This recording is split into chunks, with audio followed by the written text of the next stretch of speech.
Oi, gente, boa tarde. Então, o nosso grupo é o grupo 3, que é composto por eu, Ianca, a Fernanda, a Maria Júlia, a Natália e o Pedro. O nosso projeto biofarmacêutico para registro de um medicamento teste foi com o fármaco isoniazida, comprimidos revestidos de 100 miligramas. A isoniazida ela é um derivado sintético do ácido isonicotínico. Ela pertence à classe terapêutica dos tuberculostáticos, é considerada bacteriostática para o bacilo em repouso, ou seja, ela impede o crescimento e proliferação das bactérias, e é considerada bactericida para os micro-organismos em divisão, ou seja, ela causa a morte das bactérias através de mecanismos como, por exemplo, inibição da replicação do DNA e destruição da parede celular, eliminando assim o micro-organismo do corpo. A isoniazida ela é indicada na tuberculose pulmonar ativa ou latente. Ela é utilizada para tratar todos os tipos de tuberculose. Normalmente, ela é utilizada juntamente com outros fármacos, mas ela é sempre incluída em todos os esquemas terapêuticos, a não ser que o paciente apresente alguma contraindicação ou alguma resistência ao medicamento. A isoniazida, ela utilizada isoladamente, né? Ela é indicada em situações que são bem determinadas, com base no resultado do PDD, que é um teste de tuberculose que é feito para auxiliar no diagnóstico de TB.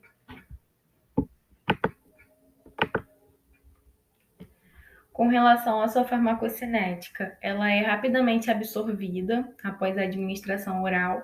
Seu pico plasmático ocorre em 1 ou 2 horas. As concentrações no sistema nervoso e no líquido cefalorraquidiano, elas variam de 20 a 100% em relação às do plasma. É excretada primariamente na urina. Esse fármaco, né, ele atravessa facilmente a barreira placentária, atingindo concentrações no líquido amniótico, no feto, e também excretado no leite. A meia-vida da isoniazida, ela fica em torno de 1 hora em acetiladores rápidos e de 3 a 5 horas nos acetiladores lentos. É importante ressaltar que esse grau de acetilação ele não tem influência nenhuma sobre a eficácia do medicamento. E na bula da isoniazida, eles falam, né, que em casos de disfunção renal, é melhor que não se utilize esse medicamento. Com relação à farmacodinâmica, o que já se tem bem estabelecido é que a isoniazida ela inibe a síntese do ácido micólico, que é um componente essencial da parede celular das micobactérias. E o que eles ainda estudam, né, é com relação à influência desse fármaco na quelação de íons metálicos necessários ao metabolismo da micobactéria e também a interferência dele no metabolismo da glicose e na respiração celular desses micro-organismos. Com relação às propriedades físico-químicas, a isoniazida ela tem a forma de um pó finamente cristalino, de cor branca, inodoro. Seu ponto de fusão ele varia entre 169 e 172 graus Celsius, e sua solubilidade em água é 125 gramas por litro a 20 graus Celsius. De acordo com o sistema de classificação biofarmacêutica, a isoniazida ela é classificada como um fármaco de classe 3 por apresentar uma alta solubilidade e uma baixa permeabilidade. E aqui, né, são os produtos registrados e disponíveis comercialmente. Então, a gente tem a isoniazida de forma isolada, né? Ela é encontrada na forma de 100 miligramas e 300 miligramas. E a gente também tem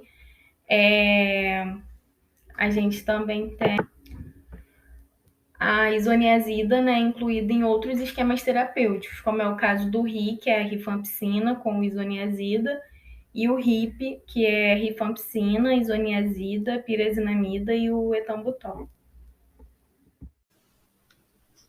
A apresentação do medicamento de referência vai ser em embalagem com 500 comprimidos, no caso, uma embalagem hospitalar, de acordo com a bula que a gente usou para fazer esse trabalho. Sobre as características físicas do comprimido, ele vai ser circular, branco, plano e liso, bem semelhante a essa foto que a gente encontrou na internet.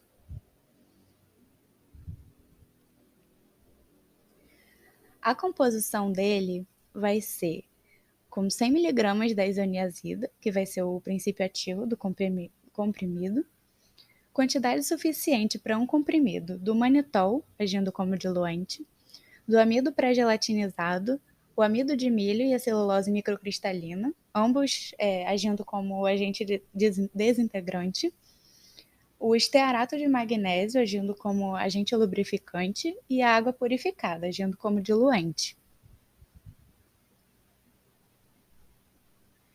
A apresentação do nosso medicamento teste vai se dar em embalagem, contendo 15 comprimidos revestidos em blister. As características dele vão ser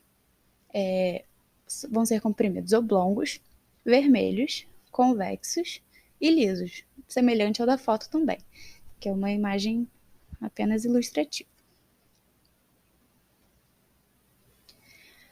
A composição dele vai se dar com 100 mg da isoniazida agindo como princípio ativo, quantidade suficiente para um comprimido do manitol, agindo como diluente, o amido pré-gelatinizado, o amido de milho e a celulose microcristalina, ambos agindo como agente desintegrante, o estearato de magnésio agindo como agente lubrificante, água purificada agindo como diluente, o PEG agindo como tensoativo e o corante vermelho, que vai agir como corante para dar essa cor avermelhada do comprimido.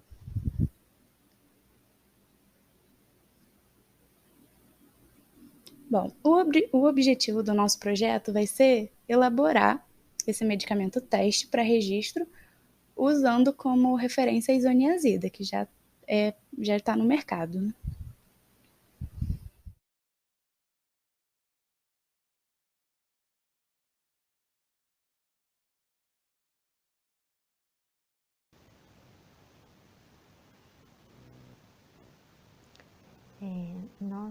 Os testes de controle de qualidade para isoniazida comprimido estão presentes na Farmacopeia Brasileira no volume 2.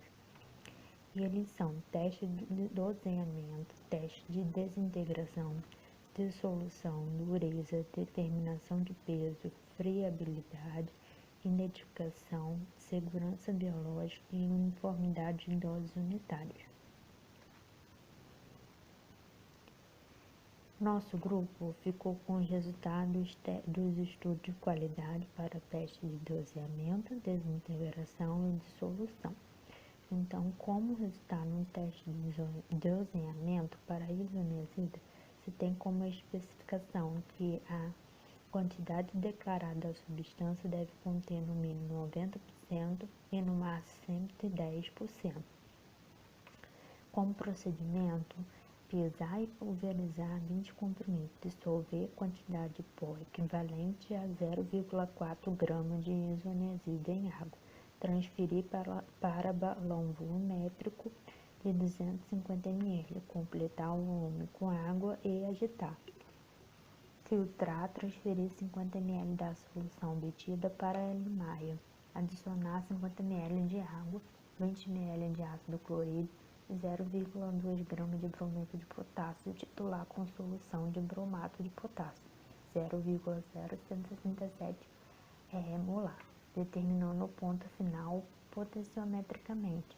Cada ml de brometo de potássio, 0,167 molar, equivale a 3,429 mg de isoniazida. E com base nos nossos resultados, ambos os produtos teste e referência atendem às exigências da sua monografia, estão de acordo com as especificações. Então, os produtos foram aprovados no teste de doseamento.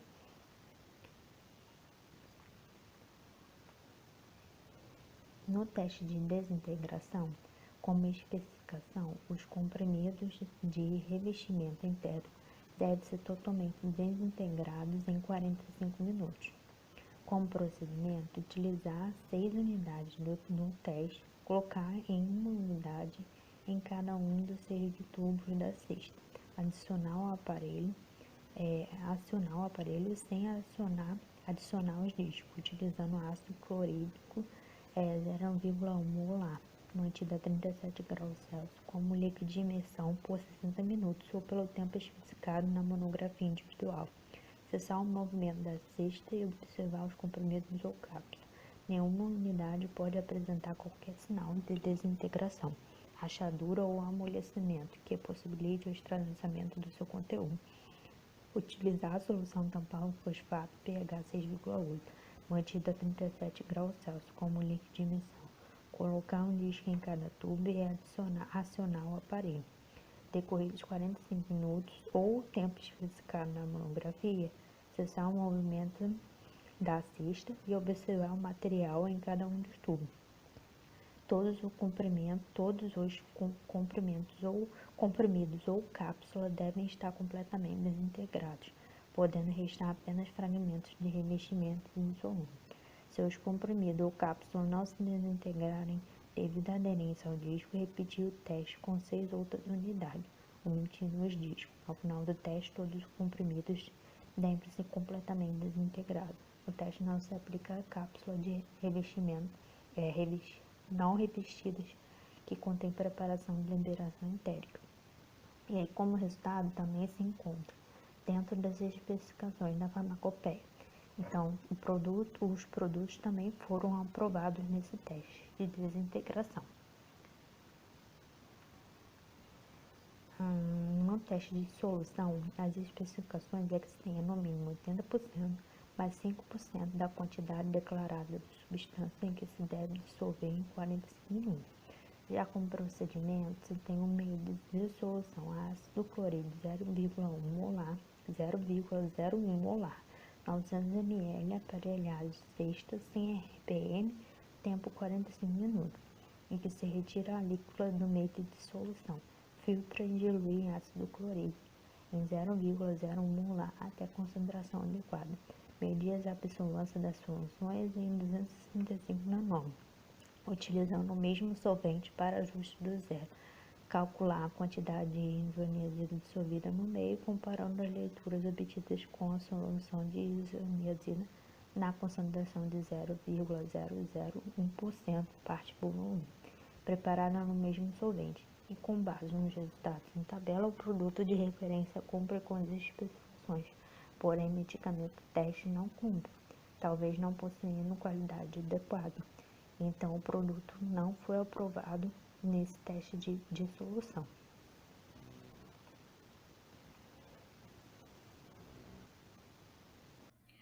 Para o perfil de dissolução, o medicamento de referência e o medicamento teste, eles foram processados em baterias de 12 unidades e em 6 tempos diferentes. As baterias estão demarcadas de amarelo e os tempos demarcados de vermelho, círculo vermelho. A partir disso, foram formadas 2 tabelas. A anterior era do medicamento teste e a de agora do medicamento de referência. Além de formar essas 2 tabelas, com elas é necessário a gente consegue perceber a média que foi obtida em cada tempo e abaixo da média a gente consegue ver a variação que ocorreu das amostras naqueles tempos. De acordo com a RDC 31 de 2010, ela determina que, para permitir o uso dessas médias, os coeficientes de variação dos 2 primeiros pontos de ambos necessitam não ultrapassar 20% de variação. E os outros tempos não podem exceder 10% de variação. O que a gente consegue perceber no medicamento teste e no medicamento de referência é que ambos estão dentro dessa especificação da Anvisa. Depois de analisar essa porcentagem, conseguimos plotar um gráfico no qual será apresentado a dispersão e compara o medicamento de referência com o medicamento teste. Através desse gráfico, a gente consegue ver a relação entre ambos e, assim, comparar ambos. Para a RDC, caracteriza-se diluição muito rápida quando tem, no mínimo, 85% da substância ativa dissolvida em até 15% e dissolução rápida quando tem 85% da substância ativa dissolvida em até 30%. No caso do nosso gráfico, nenhum desses requisitos é observado, portanto, seria caracterizada uma dissolução lenta. E, em virtude disso, necessitaríamos calcular os fatores de F1 e F2. F1 é o fator de diferença, que não pode ultrapassar 15%, e F2 é o fator de semelhança, que tem que ficar entre 50 a 100, o valor. A Anvisa, na RDC 31 de 2010, só leva em consideração o fator de semelhança. De acordo com a RDC, esse fator não pode ultrapassar 100 e nem estar abaixo de 50. Ele precisa estar dentro dessa margem. No nosso caso, o nosso medicamento teste está dentro desse valor de F2. Porém, eu, como analista, ao ver o fator de diferença um pouco acima do que é desejado / permitido pela RDC, indicaria preferencialmente refazer os testes em busca de achar possíveis erros e tentar diminuir esse fator de diferença. Sendo assim, o nosso perfil de dissolução está aprovado para essa RDC. Como conclusão, trazemos que, diante dessas condições experimentais que foram empregadas e dos valores que nos foram passados, foi possível concluir que o nosso medicamento teste, chamado isofenaril, encontra-se dentro das especificações da farmacopeia brasileira estabelecidas para os testes de doseamento e desintegração, porém não atende os limites específicos para o teste de dissolução e o seu perfil de dissolução está aprovado de acordo com a RDC. Então, gente, boa tarde. Meu nome é Pedro. Eu vou falar dos protocolos de bioequivalência do nosso estudo. Primeiramente, os protocolos de bioequivalência eles são necessários para mostrar realmente, assim como o nome diz, a bioequivalência de um produto teste com o de um produto de referência. Esses protocolos eles só podem estar regidos a partir do acordo e das boas práticas clínicas. No nosso caso, de acordo com a resolução de 1170 de 2006, nós devemos garantir sempre que a quantidade de voluntários utilizados no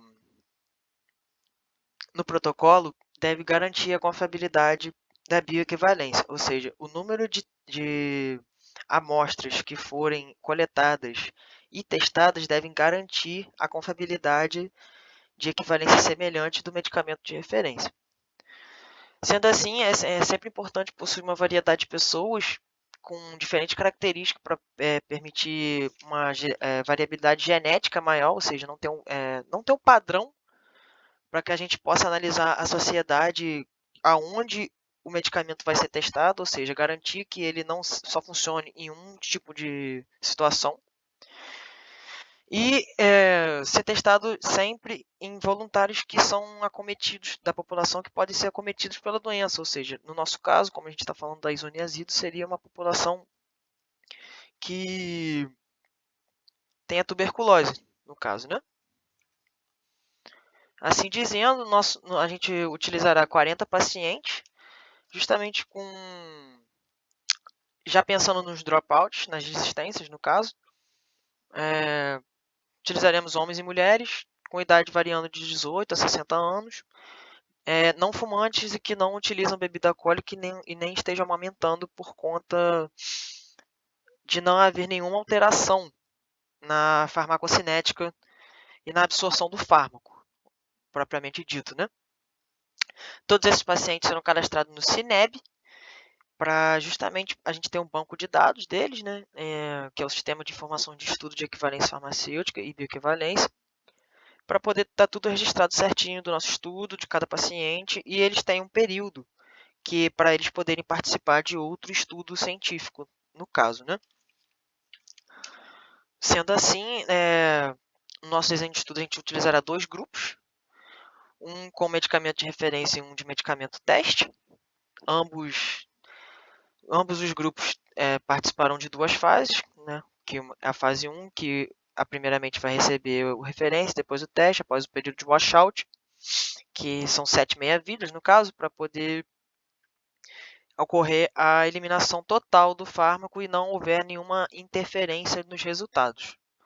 Então, primeiramente, o grupo 1, no caso, vai receber o referência, depois o teste, esperar o washout, depois vai receber o teste e o referência na fase 2, para poder ver se realmente tem alguma diferença no tempo de absorção. As coletas serão realizadas entre 3 a 5 tempos de meia-vida do fármaco, justamente para poder observar o período da análise da Cmax, do pico plasmático do fármaco. Serão utilizados 10 ml por coleta e o ensaio será aberto, aleatório e cruzado, ou seja, todo mundo vai saber o que está acontecendo, se é exatamente na hora, tudo certinho que está tomando. E nós vamos também armazenar essas amostras em uma temperatura de menos 20 graus, para não poder ocorrer nenhuma alteração. Então, após a padronização, né, no caso, a gente vai ter um período de internação de todos os voluntários. Eles vão ser internados uma noite anterior à administração. Vai todo mundo chegar no horário pré-determinado de 8 horas da noite, todo mundo vai jantar junto, uma comida sem ser muito gordurosa, nem nada que possa comprometer a absorção do fármaco. E pela manhã, às 6 horas da manhã, vai todo mundo começar, todo mundo junto. A gente vai fazer uma coleta antes, 60 minutos antes. Vamos mudar para 7 horas, fazer o povo acordar 5 horas da manhã é duro. Vamos mudar para 7 horas, todo mundo pode acordar 6 horas. Aí 6 horas a gente faz uma coleta para ver como que vai ficar o fármaco, para ver como que vai ficar o sangue pré-administração de todo mundo, e após a administração vai na primeira hora de 20 em 20 minutos, na segunda hora, no caso, né, na primeira hora, antes da primeira hora vai ser de 20 em 20, na primeira hora vai ser de 15 em 15, porque o pico da isoniazida é de 1 a 2 horas e o seu período de tempo de meia-vida é de 45 minutos a 4 horas e meia. Então, seria interessante realmente nessas primeiras 2 horas a gente realizar a coleta de 15 em 15 minutos para observar o pico de cada uma. E após a gente vai alterando para 20 minutos até terminar o tempo de coleta. Serão realizadas 24 coletas ao todo e após isso vamos adicionar a heparina para poder centrifugar as amostras, a heparina anticoagulante, para poder centrifugar as amostras e depois separar o plasma, para a gente assim poder realizar a análise clínica. Antes disso tudo, a gente vai realizar testes em todo mundo para ver se todo mundo está apto para não ter a poder ter alta, para isso ninguém teve nenhuma anormalidade, dando sempre todo o suporte caso ocorra alguma coisa na questão de saúde de cada pessoa, que também no começo do estudo todo mundo vai ter que assinar um termo de consentimento, onde a gente também vai dar um amparo para o voluntário, dar um seguro para ele poder participar do nosso estudo. Sendo assim, vamos passar para a parte clínica, onde o nosso objetivo é garantir a confiabilidade da bioequivalência e a biodisponibilidade do produto entre o medicamento teste e o referência da isoniazida, no caso. Para isso, a gente vai utilizar as etapas de precipitação de proteínas, a extração líquido-líquido e a extração em fase sólida. Feito isso tudo, utilizaremos a cromatografia líquida de alta eficiência e a espectrometria de massa para poder, assim, comparar realmente se a nossa amostra foi equivalente com os dados que já existem sobre a isoniazida. Após essa comparação, se tudo tiver se os parâmetros forem aceitos, de acordo com a RDC 27 de 2012, nosso medicamento terá uma confiabilidade bem similar, acima de 90% da isoniazida, podendo assim ser comercializado e aprovado para uma futura produção desse medicamento e inserção dele no mercado. Essas aqui são as nossas referências e obrigado a todos por terem assistido.